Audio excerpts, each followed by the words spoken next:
Punto Noticias.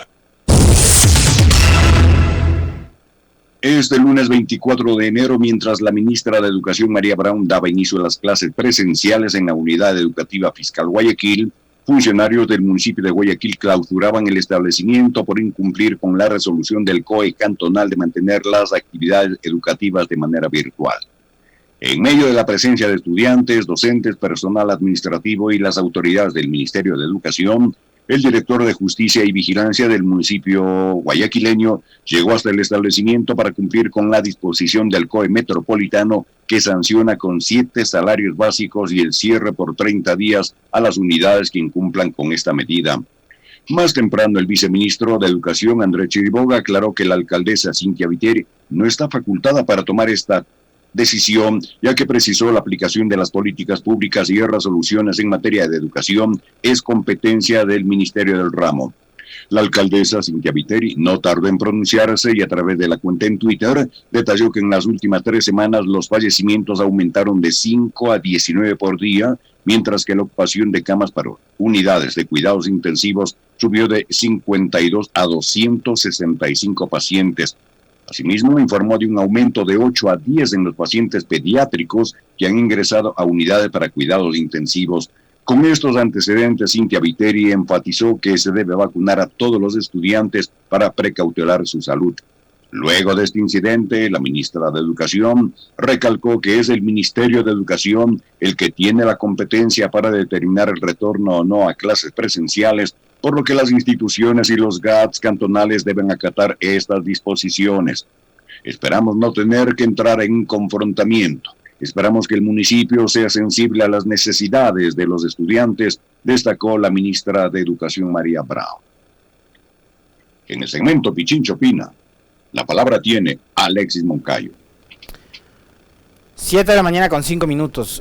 Yo ayer sobre este tema, leyendo superficialmente lo que veía en redes sociales de lo que estaba pasando en Guayaquil con respecto de lo que intentaba hacer la ministra de Educación y lo que no le dejó hacer el municipio de Guayaquil, que es abrir un establecimiento educativo y con eso las clases en toda la ciudad, resumía todo ese despelote en una frase, ¿no? Que además es una frase totalmente simplona, pero que en muchos aspectos, no únicamente en este, que es el desencuentro y la falta de coordinación que hay entre la autoridad nacional y la cantonal, en el caso específico de Guayaquil, resume bastante bien.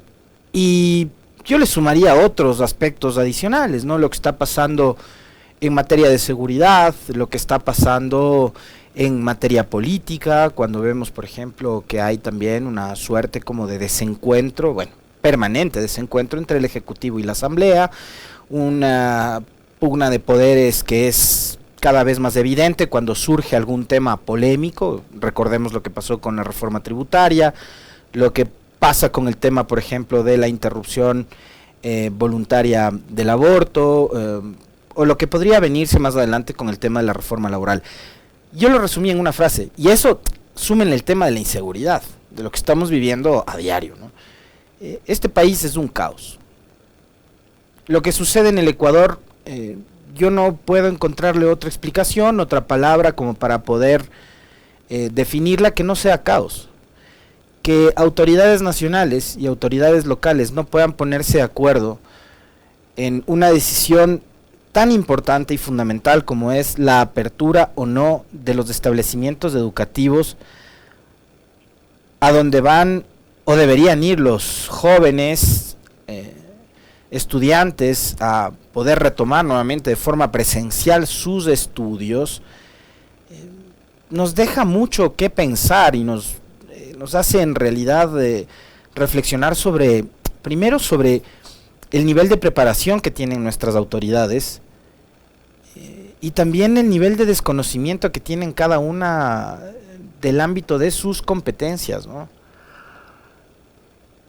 Es impresionante, o sea, yo me pongo a pensar en el caso específico de Guayaquil y esto tan polémico, porque la ministra va a inaugurar clases, llega después un funcionario del municipio de Guayaquil y dice, aquí este establecimiento no se puede abrir, de hecho terminan creo que clausurando el colegio Guayaquil, y poniendo guardias de seguridad afuera del colegio, en una ciudad en la que hay casos de sicariato cada 4 o 5 horas.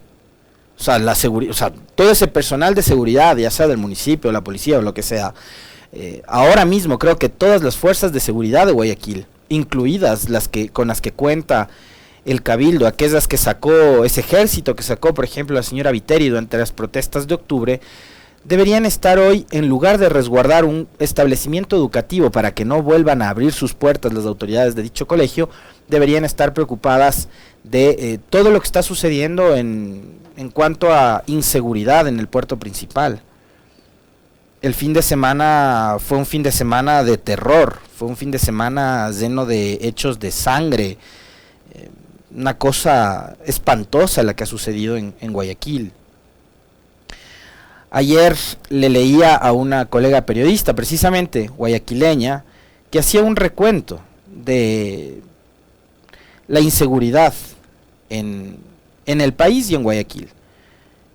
Diana Monroy decía que el 85% de asesinatos en enero son a jóvenes menores de 25 años, ya son 80 las personas asesinadas, 73 son hombres y 7 son mujeres, 39 tienen antecedentes, 76 son ecuatorianos, 71% de los crímenes fueron al aire libre, 95% de los asesinados fueron precisamente ejecutados con armas de fuego. El viernes anterior fue el día más violento en la ciudad de Guayaquil, el 26% de los 80 asesinatos se han dado justamente ese día, el viernes, aunque el jueves también fue un día violento. Entre las 18 y 21 horas hay más crímenes. Las horas de incidencia son estas para cometer o ejecutar los asesinatos: 8% en la mañana, 14% en la tarde, 62% en la noche y 16% en la madrugada. El sur de Guayaquil y Durán son los lugares donde se han registrado más asesinatos. En el sur de Guayaquil el 25%, en Durán el 17%, Nueva Prosperina, Esteros, Portete. Van 80 asesinados en 24 días, perdón. Faltan 7 días todavía para que se termine el mes de enero. ¿Se acuerdan que yo les decía el otro día que en apenas 14 ya íbamos como por 70 o algo así? Entonces, ahí uno se da cuenta lo mal enfocadas que están, por ejemplo, las prioridades que tienen determinadas autoridades, ¿no? O sea, poner una guardia completa, custodiar un colegio para que no lo vuelvan a abrir, producto además de la falta de coordinación entre el Ministerio de Educación y la Alcaldía de Guayaquil.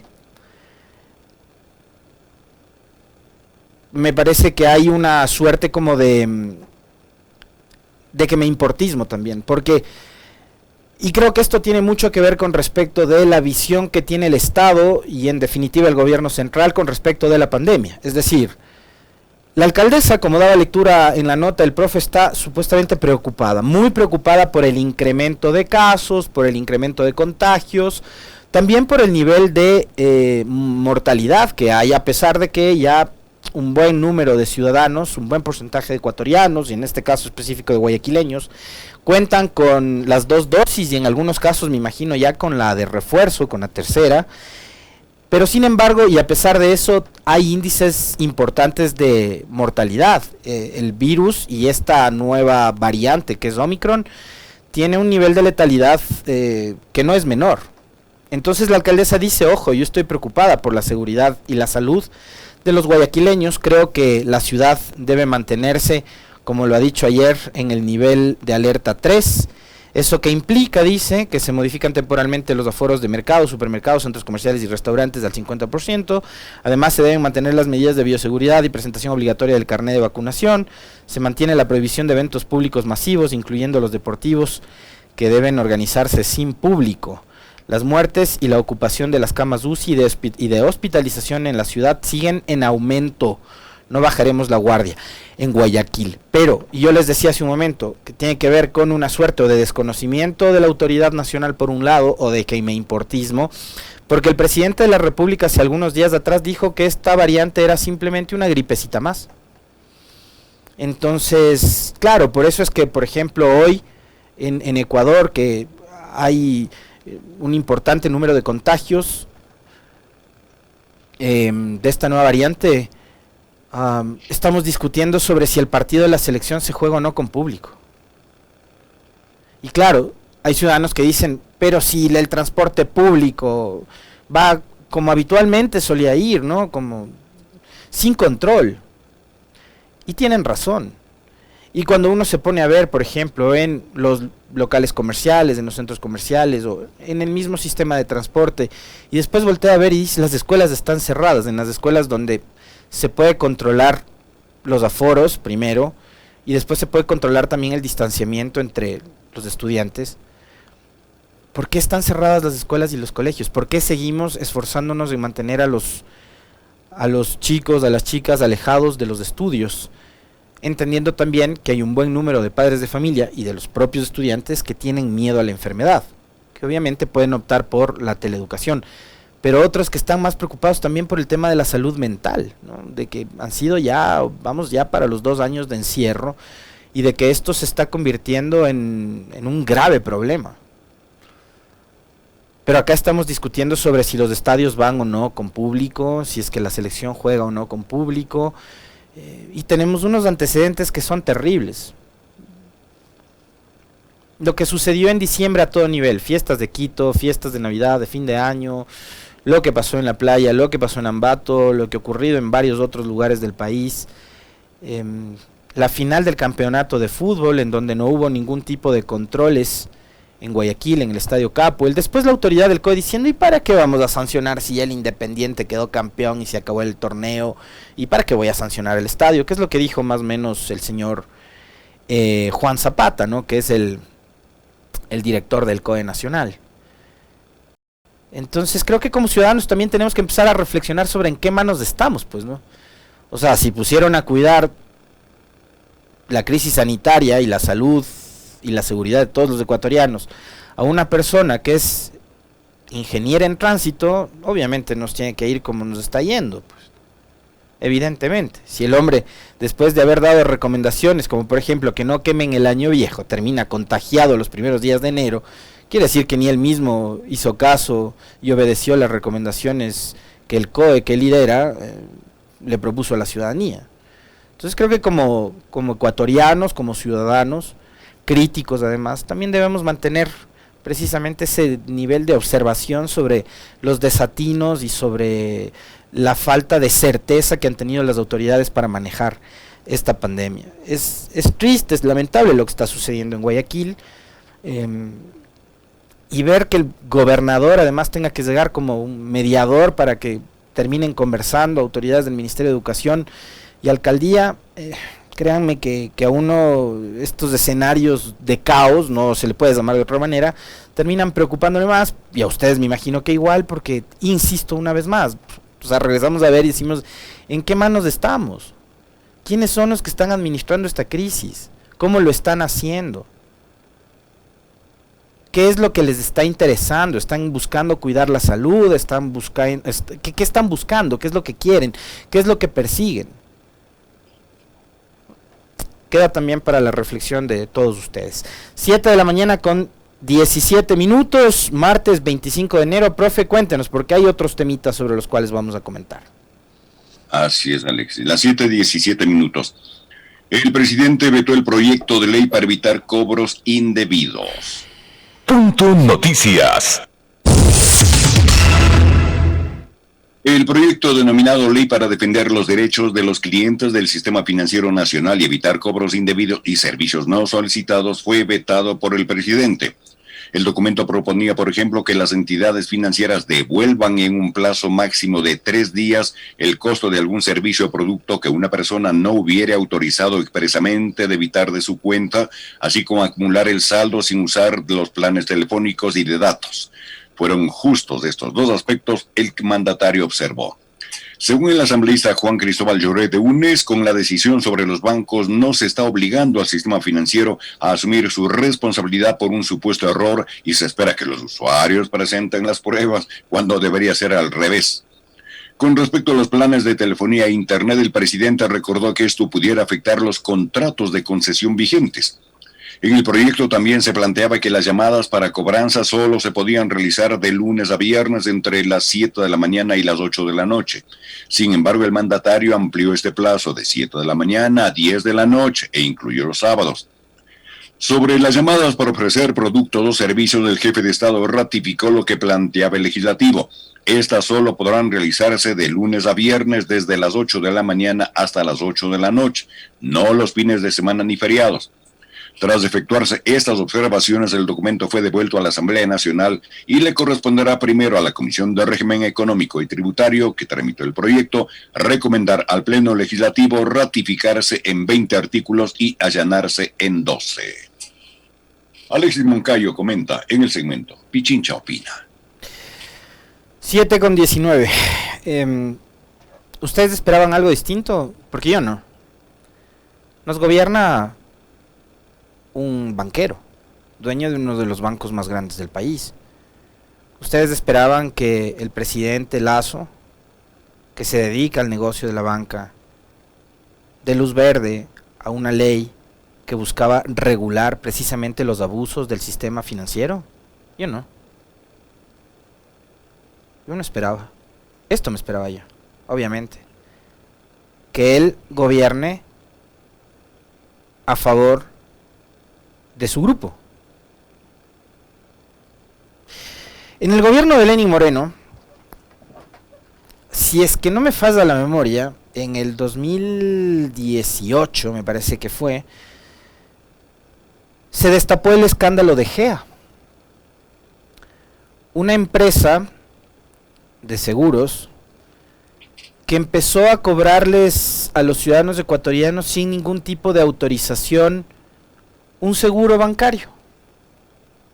De esas empresas que de dólar en dólar, de 2, de 3, de 5 dólares en 5 dólares, o de 20, le iban sangrando su cuenta sin que usted sepa. Y después, cuando usted llamaba a dar una explicación, le decían que en algunos casos se había dado una autorización verbal. Bueno, le ponían cualquier tipo de excusa para decir que usted había autorizado que se debiten de su cuenta los valores que hayan sido, ¿no? Ya les digo, pueden ser 4, 5, 20 dólares, o $1, o 10 centavos estaba mal, y era ilegal, porque no tenía la autorización del cuentaahorrista, o del cuentaviente, del ciudadano. Resulta que esta empresa era de propiedad de quien en esa época era uno de los principales funcionarios del gobierno de Moreno. Ojo, esto sucedió cuando ya se había dado la ruptura de Alianza País y se fraccionó el gobierno y la bancada de Alianza País entre morenistas y correístas, ¿no? Ahí la bancada de AP, que se fue con la Revolución Ciudadana, en donde estaban Marcela Guiñaga, Pavel Muñoz, Juan Cristóbal Lloret, Gabriela Rivadeneira, Soledad Buendía, entre otros, pasaron a llamarse Revolución Ciudadana o Alianza País con Principios, alguna cosa por el estilo.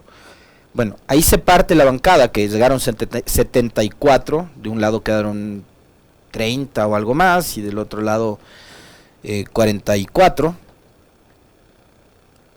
Entonces Moreno ya incorpora en su gobierno a gente como Santiago Cuesta, como José Augusto Briones, que recordemos aparentemente se suicidó, apareció sin vida en la cárcel 4, todavía eso. Fíjense ustedes cuánto tiempo ha pasado y todavía no se ha esclarecido el deceso de este ciudadano. Y entre esas personas apareció Eduardo Jurado, funcionario del gobierno de Lenín Moreno. Alto funcionario, miembro de la mesa chica, dueño de esta empresa GEA que se encargaba de sangrarle las cuentas bancarias a los ecuatorianos. Y se destapó el escándalo porque resulta que a miles de ecuatorianos les estaban debitando dinero de sus cuentas ilegalmente. Entonces, desde la bancada de la Revolución Ciudadana se propone un proyecto de ley para defender los derechos de los clientes del sistema financiero y evitar cobros indebidos y servicios no solicitados. ¿Qué es lo que hace el presidente Guillermo Lasso, dueño de uno de los bancos más grandes del país? Vetar el proyecto de ley. El documento proponía, por ejemplo, acumular el saldo sin usar de los planes telefónicos y de datos, o que las entidades financieras devuelvan en un plazo de 3 días el costo de algún servicio o producto que una persona no hubiera autorizado expresamente debitar de su cuenta.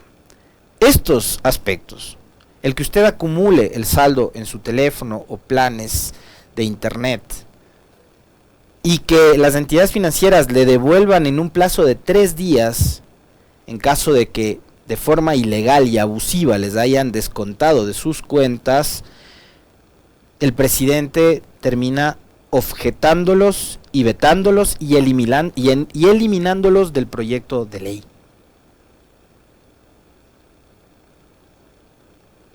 El presidente está cuidando su negocio.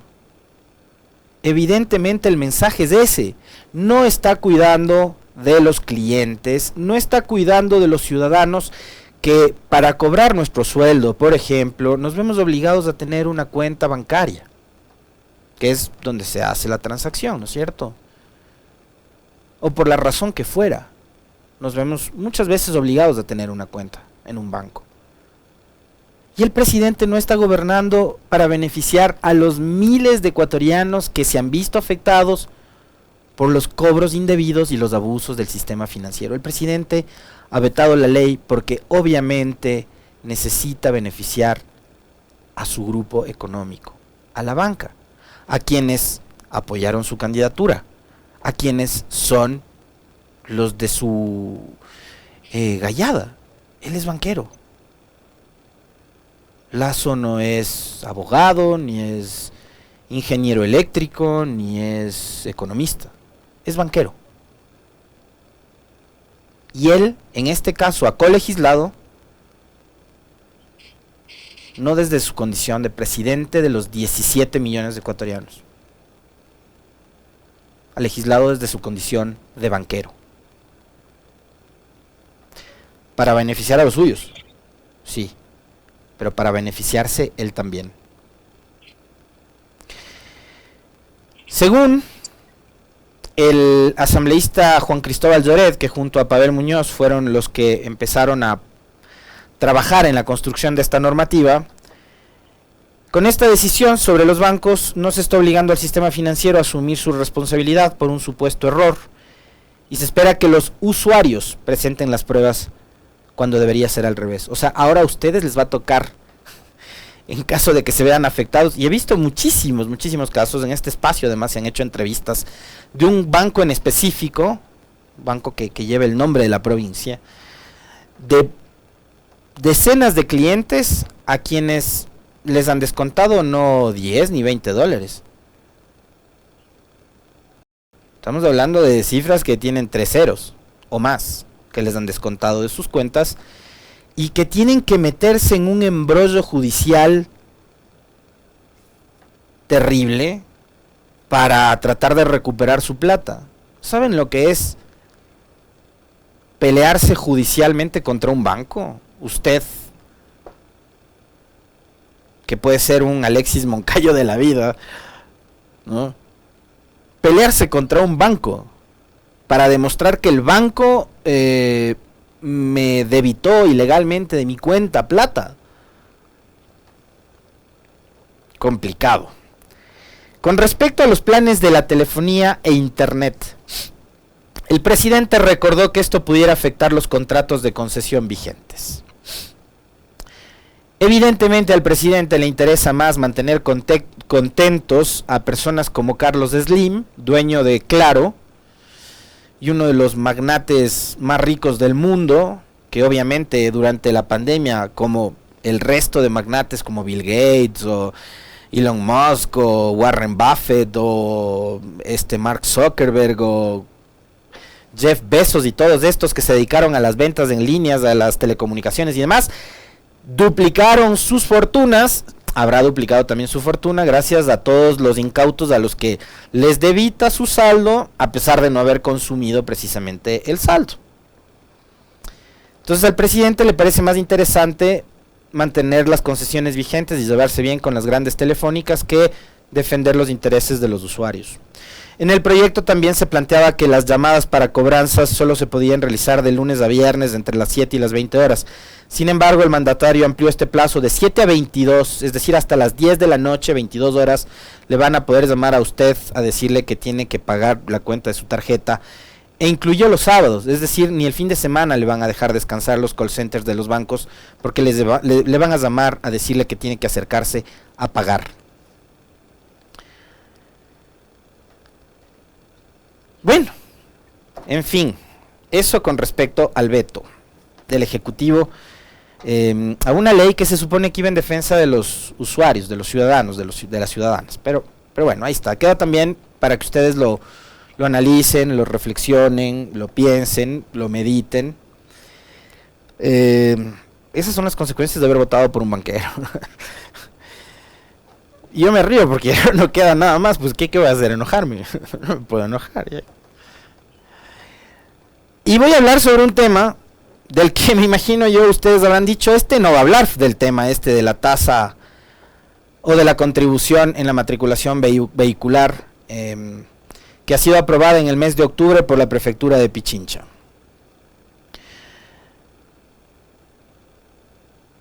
En una situación como esta, a todos, me incluyo, no nos va a gustar, obviamente, que nos impongan una tasa, una contribución, un impuesto, llámenle como ustedes quieran, ¿ya?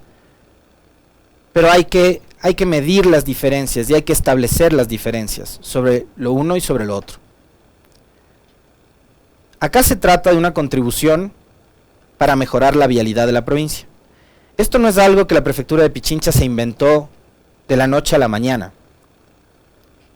Este modelo de contribución lo vienen replicando entre 14 y 18 provincias y prefecturas más. Pichincha es una más de las que viene a emular ese modelo. ¿Para qué? Para mejorar la vialidad, sobre todo en la ruralidad. Quienes se opongan a la contribución de estos $18 para vehículos privados, máximo 20 para vehículos comerciales y en el caso de las motocicletas 9, o sea, en mi caso me va a tocar pagar 2.